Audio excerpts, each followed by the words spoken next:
இருக்கிற மேலிருந்து 8 தசை பாத்திருந்து ஏங்கி ஏங்கி காத்திருந்தேன் காணல்ல.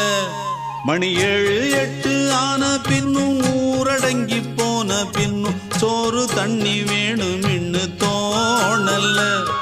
என் தெம்மாங்கு பாட்டை கேட்டு தென்காத்து ஓடி வந்து தூதாக போக வேணும் அக்கறையில்.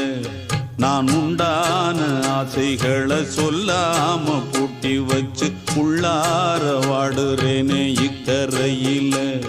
நான் ஏறிக்கிற மேலிருந்து 8 தசை பாத்திருந்து ஏங்கி ஏங்கி காத்திருந்தேன் காணல்ல. மணி 7 8 ஆன பின்னும் ஊரடங்கி போன பின்னும் சோறு தண்ணி